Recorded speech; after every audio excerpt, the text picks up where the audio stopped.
Hello everyone, welcome to the Stalwart Initiative. And we're back for another Unearthed Arcana review. This time we're taking a look at Draconic options in Unearthed Arcana 2021.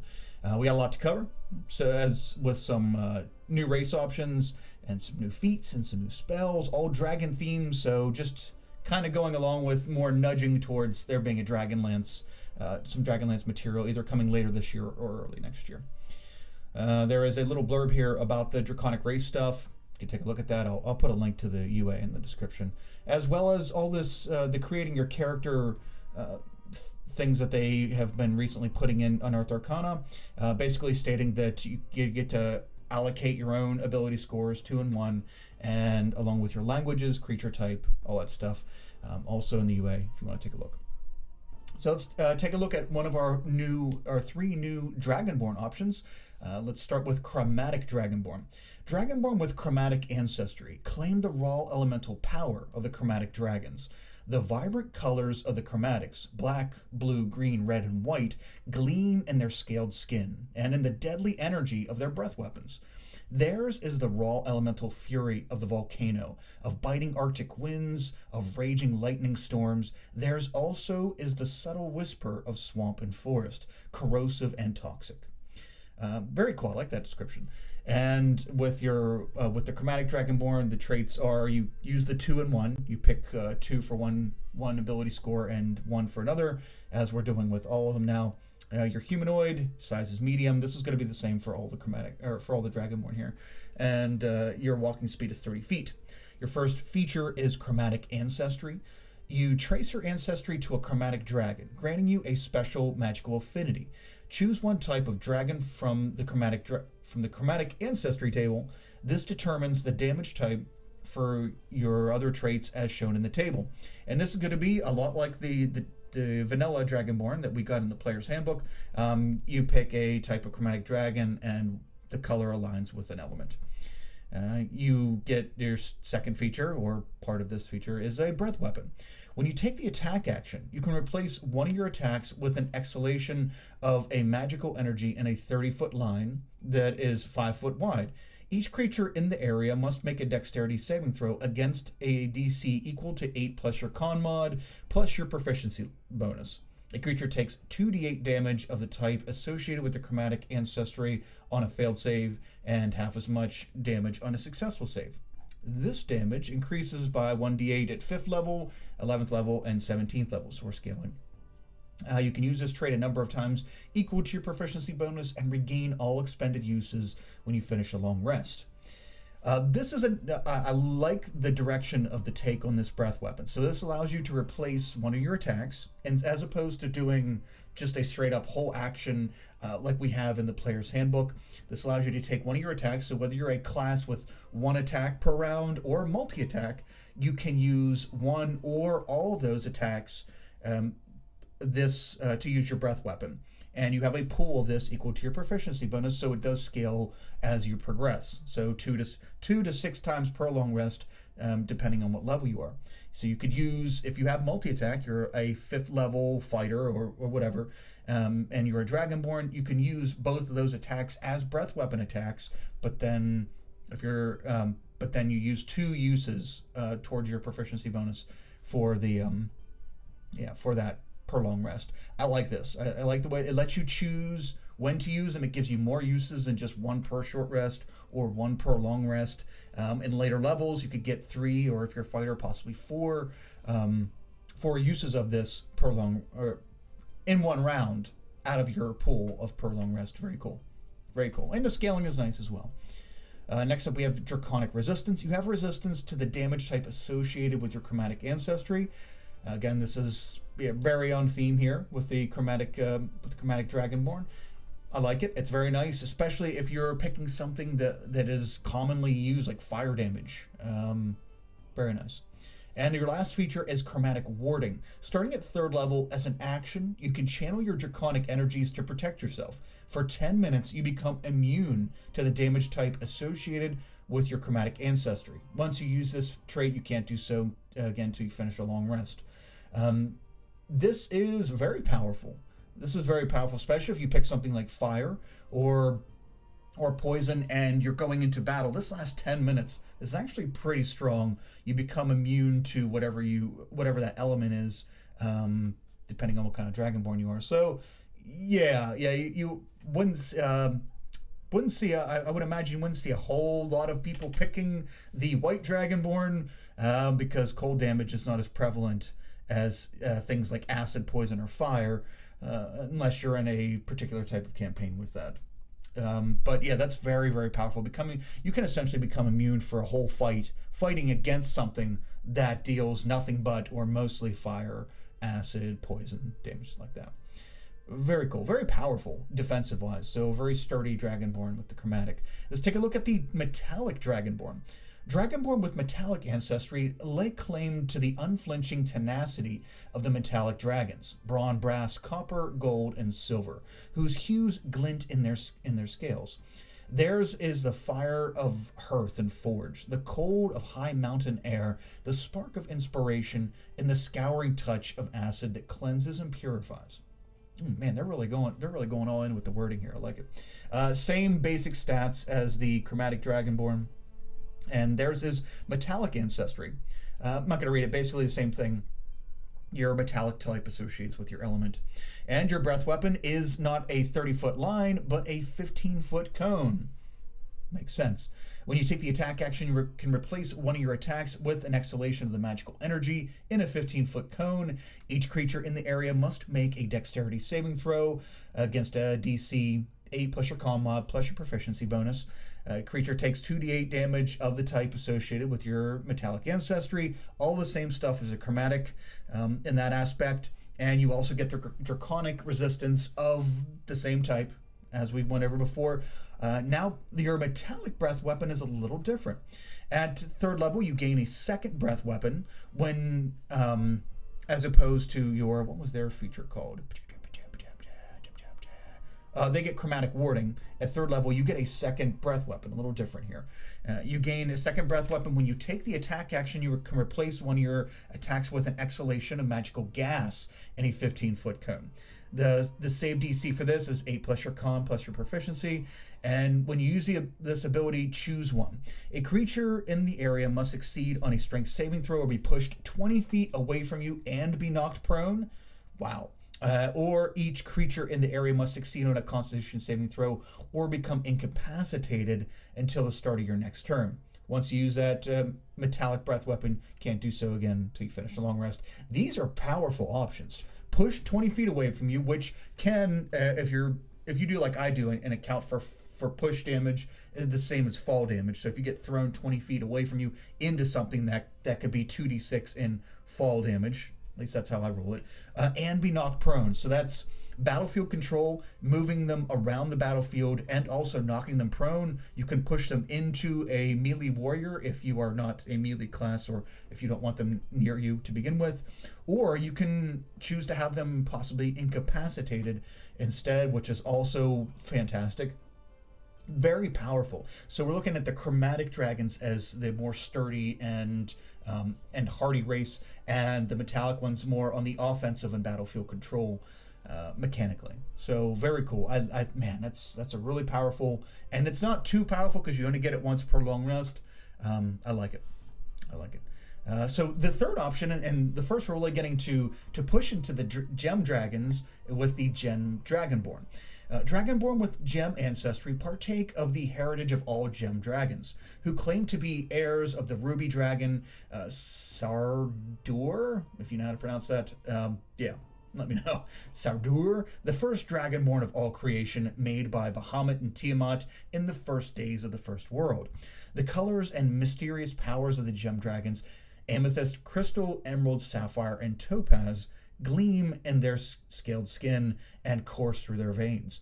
Theirs are the wonders of the mind, the force of will, the brilliant light of insight, and the resounding echo of discovery, and the desiccation of despair. Cool. So they also have the same base stats as the other Dragonborn. They have gem ancestry, so you trace your ancestry to a gem dragon, granting you special magical affinity. Choose one of the types. So as you see on the chart there, is their correlation.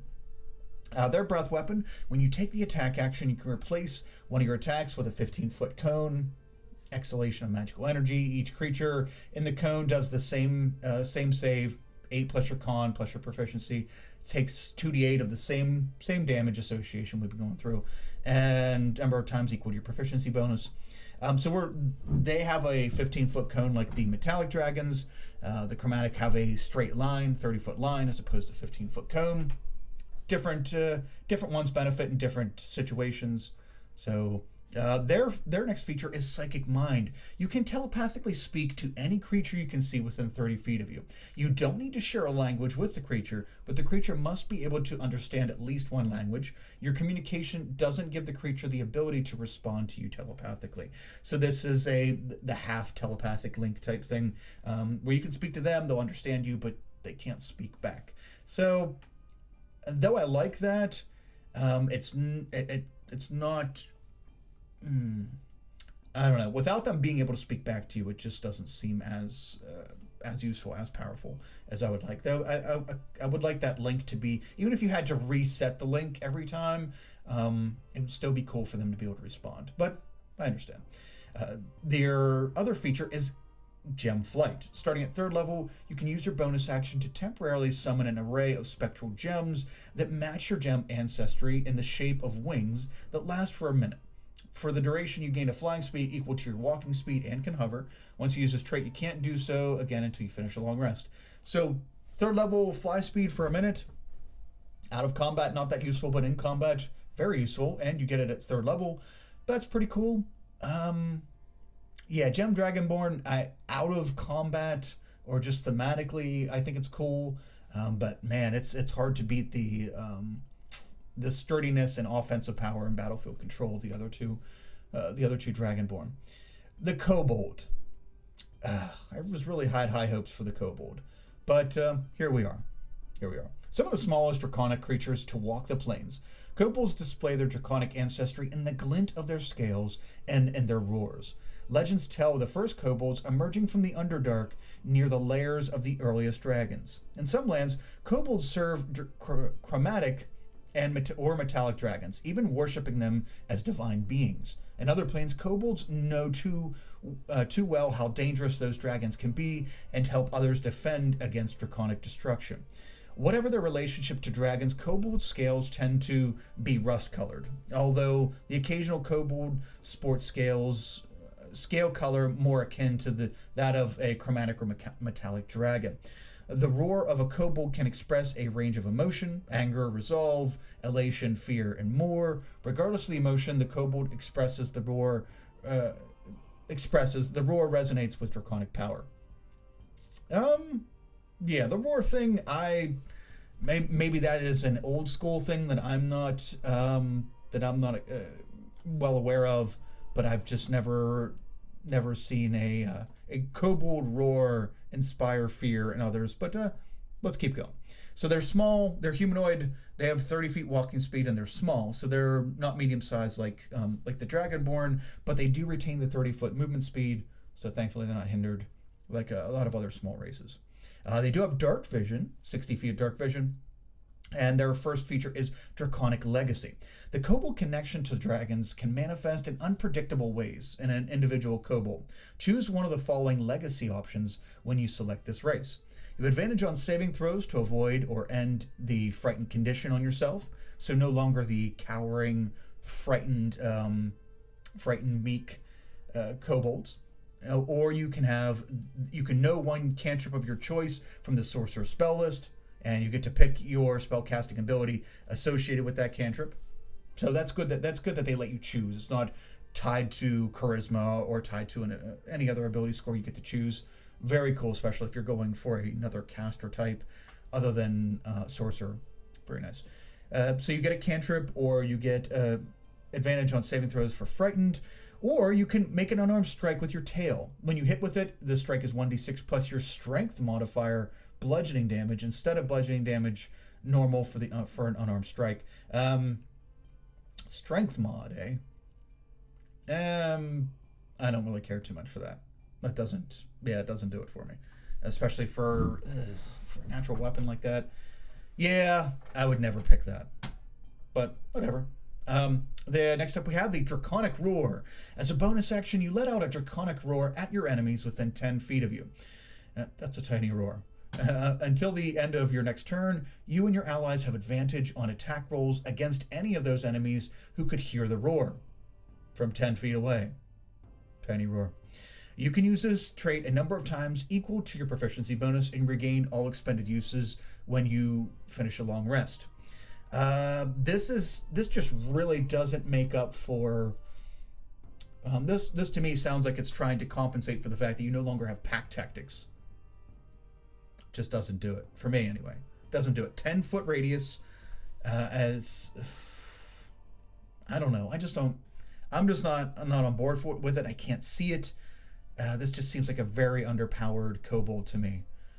I know we don't have the light sensitivity or the strength debuff, which I was not a fan of to begin with. I didn't make my characters or my players take the strength debuff whenever they pick kobolds. Yeah, just not a fan of this kobold. Not a fan, but whatever. Let's move on. So those are new race options, 4 new race options. Now let's take a look at feats, and then we'll move on to the spells. First feat, Gift of the Chromatic Dragon. You've manifested some of the power of chromatic dragons, granting you the following benefits. As a bonus action, you can touch a simple or martial weapon and infuse it with one of the following damage types: acid, cold, fire, lightning, or poison. For the next minute, the weapon deals an extra 1d4 damage of the chosen type when it hits. After you use this ability, you can't do so again until you finish a long rest. 1d4 damage for a minute. So possible by default, with excluding spells and other features, a possible 1d4 per attack for a minute. That is nice. But let's check out the other feature. I'm not buying it yet. When you take acid, cold, fire, lightning, or poison damage, you can use a reaction to give yourself resistance to that instance of the damage. You can use this reaction a number of times equal to proficiency bonus, regain all expended uses when you finish a long rest. This will help. The fact that you can use that more than one time per long rest, that is nice. Especially if you pick fire and you're not like a Dragonborn that already has this kind of stuff. Okay, so you're bolstering defense, but that is one instance of damage. This is okay. I think this is balanced okay. I'm just trying to picture all the other feats that still give you one ability score improvement point and some nice features. These are 2 okay features, decent features, especially if you're dealing multiple attacks. Like if you're a fighter or a melee class, I would say this is cool. I would never take this obviously as a caster class, or even a half caster probably. Fighter, barbarian, stuff like that. Maybe I consider this. This is decent. It's decent. It's not doing anything crazy for me, but it's decent. Let's take a look at the Metallic Dragon version. Gift of the Metallic Dragon. You manifested some of the power of Metallic Dragons, granting you the following benefits. You learn the Cure Wounds spell. You can cast this spell without expending a spell slot. Once you cast a spell in this way, you can't do so again until you finish a long rest. You can also cast a spell using spell slots you have. The spell's spellcasting ability is Intelligence, Wisdom, Charisma, allowing you to pick, again, a great move like that when you get the feat. And also, already really good, especially if you're a wizard, a sorcerer that isn't Divine Soul. Even warlocks, most warlocks except for the one who can already use it. I like it. It's a good supplement. Although, well, let's look at the other feature, I guess. Getting ahead of myself. The other one is you can manifest protective wings that can shield you or others from attacks. When you or another creature you can see within 5 feet of you is hit by an attack roll, you can use your reaction to manifest spectral wings from your back for a moment. Roll a d4 and grant a bonus to the target's AC equal to the number rolled against that attack roll, potentially causing it to miss. You can use this reaction a number of times equal to your proficiency bonus, and you regain all expended uses when you finish a long rest. I like this. I like this because you can use it on yourself or others. This is a less selfish version. Adding a possible 4 to their AC, that's pretty good, pretty useful, and yeah, I like it. I really like this. Adding the Cure Wounds, if you're not a caster, if you don't have any spell slots, this is obviously geared more towards casters, and the Chromatic geared more towards combat classes. But I like this. I like this more. Maybe that's because I prefer caster classes more. I don't know. I like it. They're both useful. Thumbs up on both of them. Now let's go to the Gem Dragon. I thought the Gem Dragons were a little underwhelming with the race options. Let's take a look at the feat. You've manifested some of the power of Gem Dragons, granting you the following benefits. Increase your intelligence, wisdom, or charisma by 1. Hooray, we still get an ability score improvement. And the other feature is when you take damage from a creature that is within 10 feet of you, you can use a reaction to emanate telekinetic energy. The creature that dealt damage to you must succeed on a strength saving throw, DC 8 plus your proficiency bonus, plus the ability modifier of the score increased by the feat. Makes sense. Or take 2d8 force damage and be pushed 10 feet away from you. You can use this reaction number of times equal to proficiency bonus, resets on a long rest. This is actually pretty good. So we still get our 1 point into one of our stats, and we're going to make that a stat that we're orienting, that we're boosting up because this is going to be related to that stat. 2d8 damage. I would have liked to have seen it scale, but that's okay that it doesn't. Because this is just a way to use your reaction. Moving them 10 feet away from you could be very very beneficial, especially if you can see it coming and kind of place yourself in a way that you're going to be able to push them away. Little battlefield control there. I like this. I think it could use a little bit more, just a little bit more, because this is a feat. You're using a feat slot for this. I think it could use a little bit tweaking, but I think it's in a pretty good spot. I like it.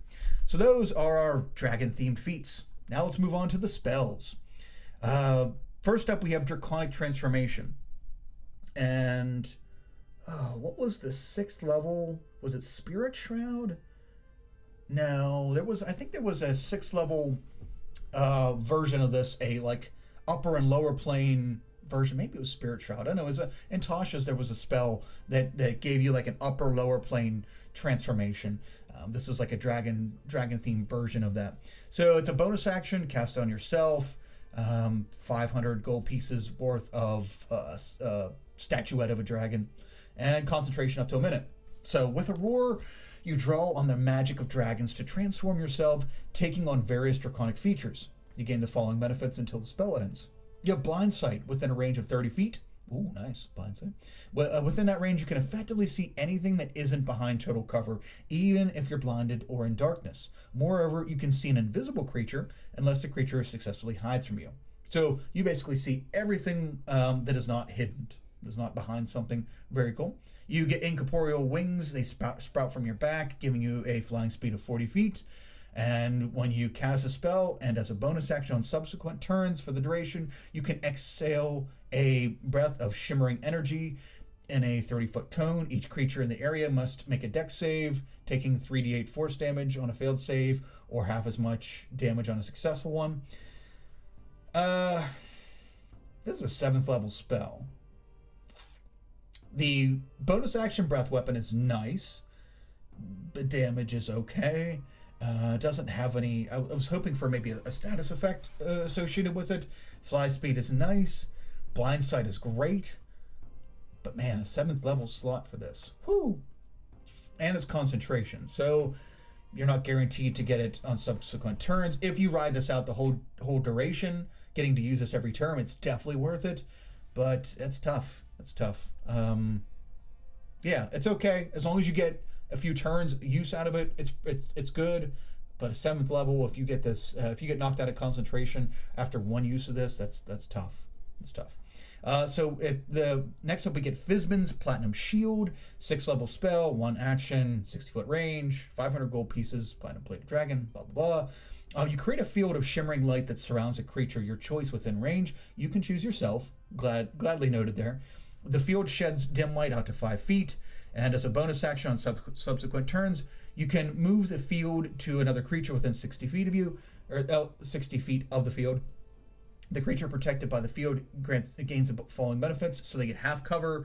The creature gets resistance to one of the elements. not just one, all the elements there. And if the creature is subjected to an effect that allows it to make a dexterity saving throw or to take only half damage, the creature instead takes no damage. If it succeeds on the save, it takes only half. So evasion, I think it's evasion. Yeah, so it gets evasion, gets half cover, and gets resistance to the elements. Yeah, the fact that you can move this around definitely saves it. Did it say it's an action to cast? Huh, okay, so this one isn't like the previous spell. It's an action to cast, then on a bonus action on subsequent rounds. You can move it around. Yeah, this is a great way to keep alive your front line. Yeah, other than that, it's not anything too crazy. You don't really need to use it on your higher level rogues, other than the fact it gives half cover, but they're already getting, I mean, they have evasion, cunning action, all the other stuff. Definitely want to put this on like a fighter or something. Cool. Now we're going from 7th level to 6th level spell, now down to a 3rd level spell, which I personally like more than the other two spells. Let's take a look. So as a bonus action, 3rd level spell slot, we can use Flame Stride. Only verbal and semantic components. Hallelujah, we don't need to have the costly components to use. Concentration up to a minute. The billowing flames of a dragon cover your feet, granting you explosive speed. For the duration, your speed increases by 20 feet, and moving doesn't provoke opportunity attacks. When you move within 5 feet of a creature or object that isn't being worn or carried, it takes 1d6 fire damage from your trail of heat. A creature or object can take this damage only once during a turn. So does this mean the floor? If you're like striding across a wooden floor in an inn or something, does that mean you're blazing the fire trail behind you? I don't know. When you upcast it, you can. I like this too. When you upcast it, you not only add damage, but you increase your speed as well.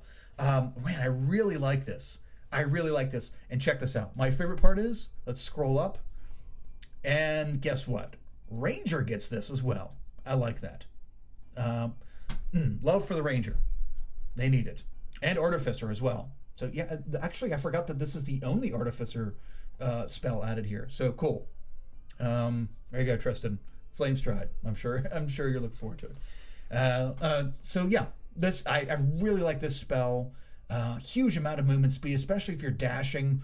Wow, the implications of this are very good. Weaving in and out of combat, you can't be subject to opportunity attacks. Oh man, this is just very powerful. I like it a lot. And every Ranger I play, not that I play Rangers very often, like I mentioned before, least favorite class in 5e anyway. But yeah, this is very powerful. I like it. So let's move on to Icing Death's Frost, 2nd level evocation spell. This is a little confusing because right here it says the range is self 15-foot cone, but as you're going to see, it's a little different down here. So a burst of icy cold energy emanates from you in a 30-foot cone. Each creature in that area must make a Constitution saving throw. On a failed save, a creature takes 3d8 cold damage and is covered in ice for 1 minute, or until a creature uses its action to break the ice off itself or another creature. A creature covered in ice has its speed reduced to 0. On a successful save, a creature takes half as much damage with no additional effects.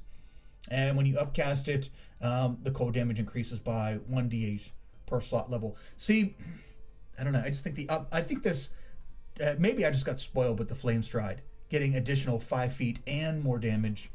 I would like to have seen a little something here. So it's grappled. You essentially become grappled. You're not grappled, but your movement speed is reduced to 0 if you fail the save. I like this. I like this. 3d8 is not a oh, Mike. Wow, sorry about that. Is not an enormous amount of damage, but you do get the speed reduced to 0, which is helpful. I don't know that this is a 15-foot cone or a 30-foot cone. I think this would be great as a 30-foot cone. 15 feet seems a little underwhelming for a 2nd level spell slot being used, but whatever. I like it. Next up is Nether's Mischief, 2nd level illusion spell. I really like this one too. This is a pretty cool and nifty spell. And please tell me bards. Yes, okay, good. Bards get it. Bard, sorcerer, wizard. Let's see here. So the range is 60 feet. Takes an action. And a piece of crust from an apple pie is your material component there. I like that. Concentration up to a minute. You fill a 20-foot cube centered on a point you choose within range with Fey and Draconic magic. Roll on the Mischievous Surge table to determine the magical effect produced at the start of each of your turns. You can move the cube up to 10 feet and re-roll on the table. That's good. They're not giving you too much movement across the battlefield, but they are allowing you to manipulate it some. So the Mischievous Surge table is a D4, and all right, I am going to say that the descriptions here are a little over the top for me. Right? They're a little too much, or a little too cartoony, but the effects are great. So let's take a look. So one on there is the smell of apple pie fills the air, and each creature in the cube must succeed on a wisdom saving throw or become charmed by you until the start of your next turn. So the smell of apple pie lingers in the air, and you're charming an undead, or you're charming a construct or something. That ones that aren't obviously immune to it. It just doesn't, I don't know. This one's even worse. Bouquets of flowers appear all around, and each creature in the cube must succeed on a dexterity saving throw or be blinded until the start of your next turn as the flowers spray water in their faces. Yeah, just doesn't do it for me. But the effect, blinded until the start of the next turn, I like that. That's good. So charmed, blinded, it's looking good, especially for a second level AoE effect. I'm liking this. And you can move it a little bit around the battlefield. Next up, we have each creature in the cube must succeed on a wisdom saving throw or begin giggling until the start of your next turn. A giggling creature is incapacitated and use all of its movement to move in a random direction. Those movements in random directions can get a little funky, but it's incapacitated. That alone makes it powerful. Great. AoE incapacitated? Oh, very good, very good. And the fourth option, drops of molasses appear and hover in the cube, turning it into difficult terrain until the start of the next turn. 20-foot cube of difficult terrain is also useful. I like this. I really like the spell.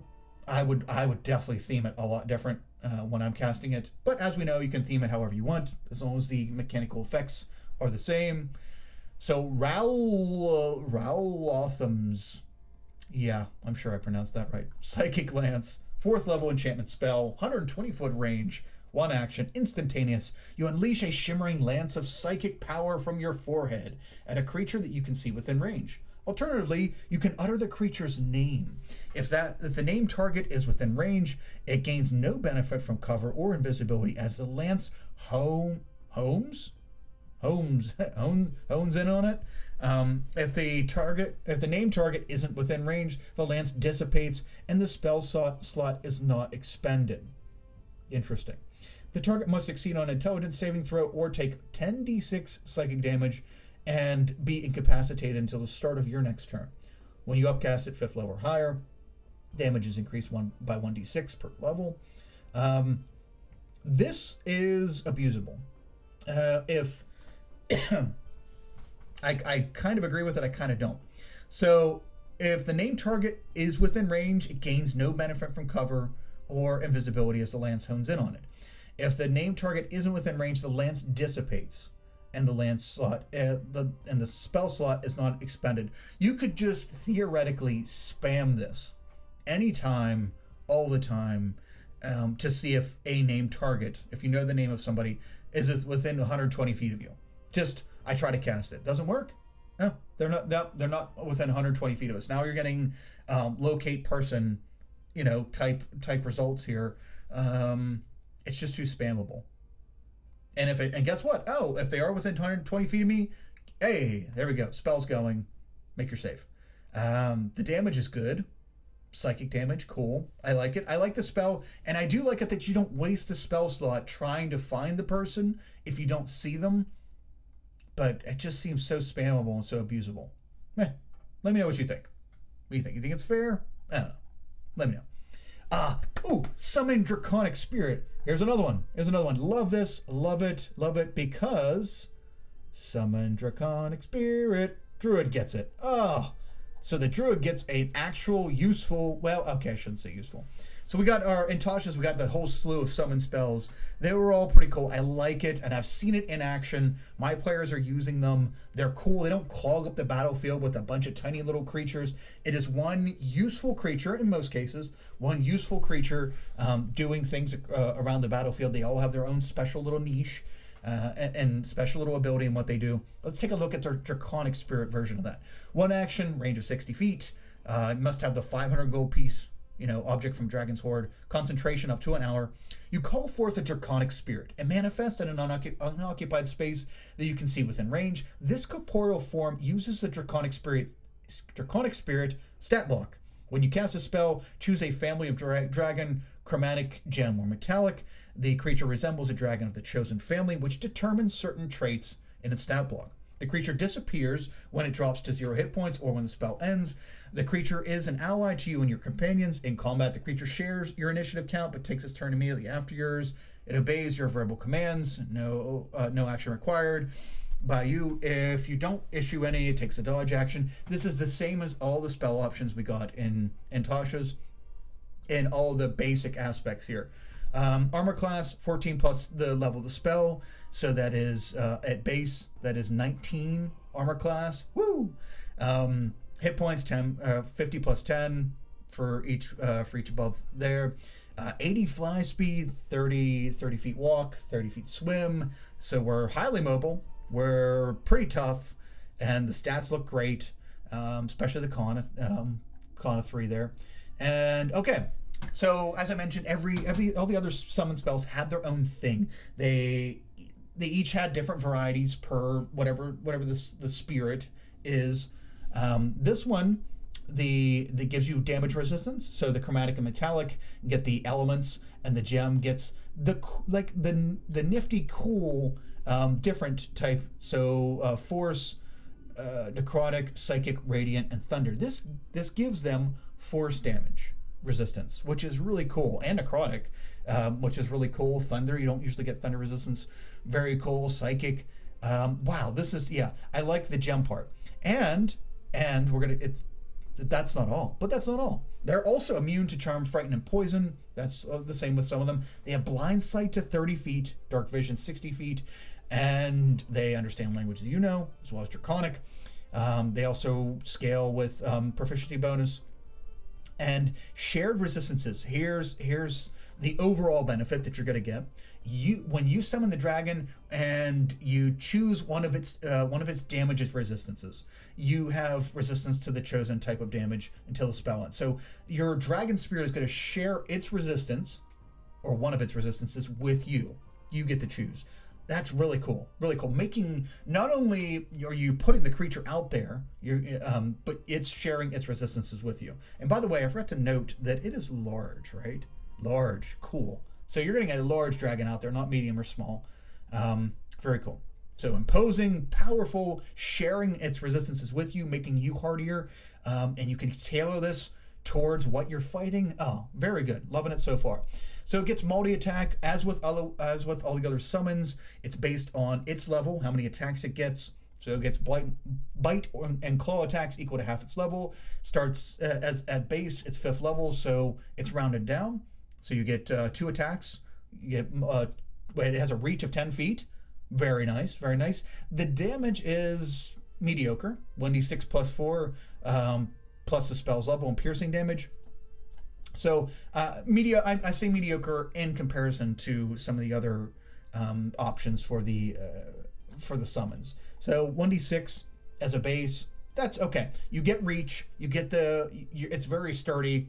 It's understandably, but you also have the option of breath weapon. Now this isn't part of your attack. Okay, so this will take your whole action to use a breath weapon, but the dragon exhales a stream of multicolored energy in a 30-foot cone. Nice size.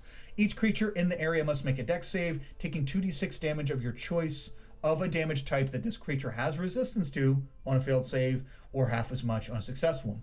So the damage doesn't scale, but it is 2d6 of a type of your choosing that they have resistance to, which can be, if you're picking the gem. See, the gem seemed a little lackluster in some of the things we looked at earlier in the UA. I think the gem is very powerful as your Draconic Spirit, because you can make that force damage 2d6 force damage. Or if the thing's, vulnerable to thunder or whatever, you pick that damage type and you can use that. Oh, I'm digging it. Summon Draconic Spirit, love the spell, and that's it. That's how we wrap up this UA. This was a long one. Thank you so much for sticking with me through it. Let me know what you think in the comments below. And yeah, until next time, unity is strength. So take care of each other, stay safe, and I'll see you again real soon.